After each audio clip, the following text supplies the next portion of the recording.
ટીવીમાં ન્યૂઝ જોયા તમે લોકોએ? અમેરિકાએ ઇન્ડિયાના લોકો માટે વિઝિટ વિઝા, સ્ટુડન્ટ વિઝા અને વર્ક વિઝા કાયમને માટે અત્યારે બંધ કરી દીધા છે.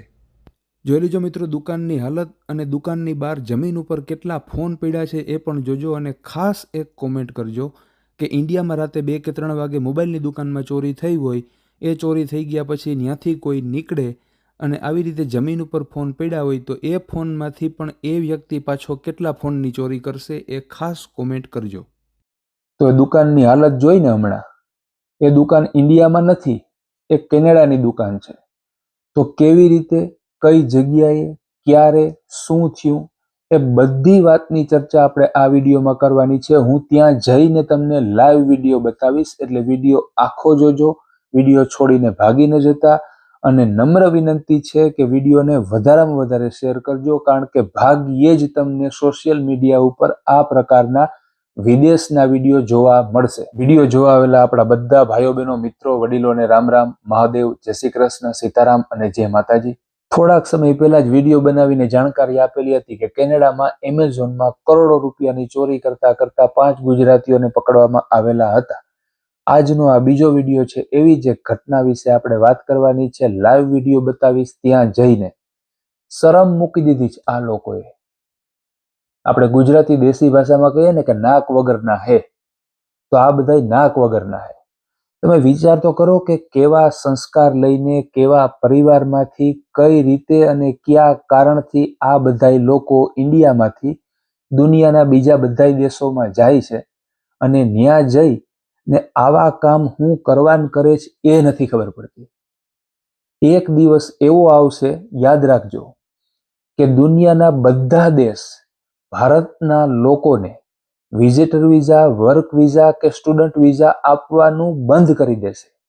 જોઈ લેજો મિત્રો, આપણે ગાડી લઈને જઈએ છીએ. મારા ઘરેથી 3 કે 4 મિનિટનું ડ્રાઇવિંગ થાય. આ લોકેશન ઉપર પહોંચતા એ લોકેશન ઉપર એક પ્લાઝા છે. પ્લાઝા એટલે કે ઘણી બધી અલગ અલગ દુકાનો, બેંક, હોસ્પિટલ એવું બધું મિક્સમાં હોય. તો અહીંથી આપણે લેશું રાઈટ ટર્ન પ્લાઝામાં જવા માટે. પહેલા તો પ્લાઝામાં અંદર જઈને ગાડી એક જગ્યાએ હું પાર્ક કરી દઈશ, અને અહીંયા જમીન ઉપર લાઇટ દેખાય છે એની ચર્ચા પછી કરશું.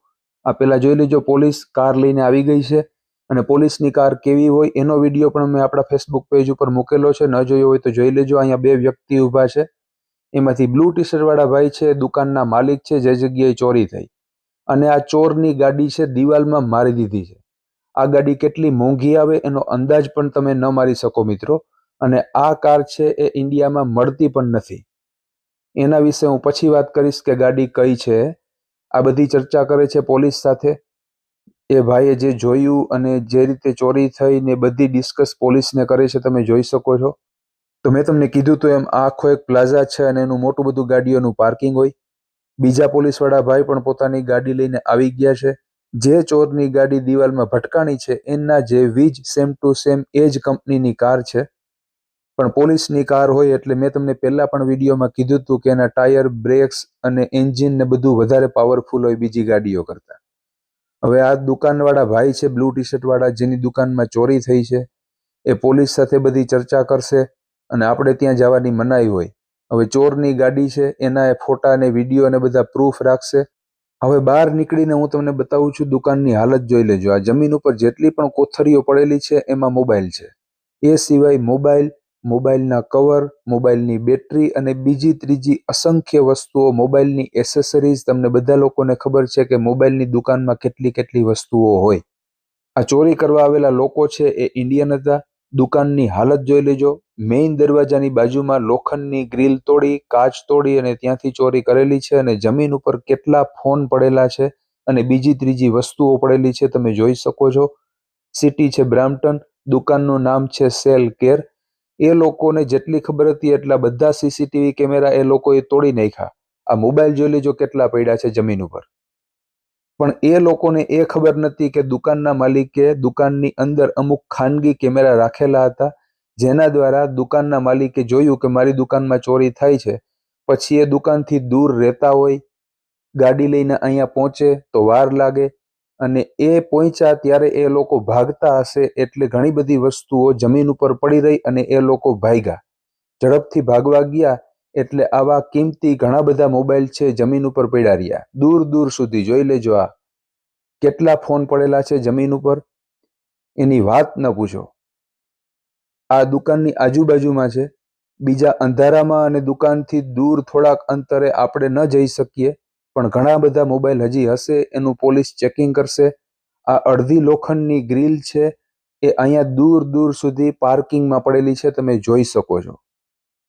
આ કોઈ એડિટિંગ નથી, કારણ કે અહીંયા પોલીસ પણ છે અને બીજા ત્રીજા કોઈની માલિકીની કે દુકાનની વસ્તુ હું વિડીયો બનાવવા માટે, વિડીયોમાં ખોટું બતાવવા માટે મારા હાથેથી અડીને લોખંડની ગ્રીલને હું પાર્કિંગમાં ન મૂકી શકું.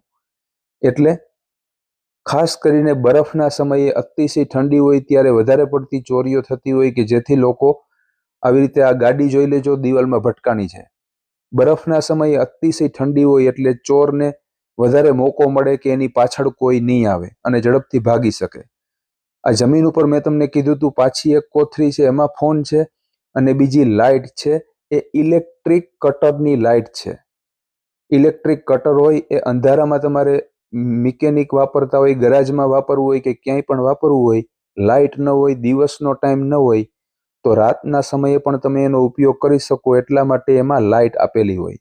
તો આ ઇલેક્ટ્રિક કટર છે. વિડીયો સારો લાગ્યો હોય તો લાઈક કરજો અને વધારેમાં વધારે મિત્રો શેર કરજો. મહાદેવ.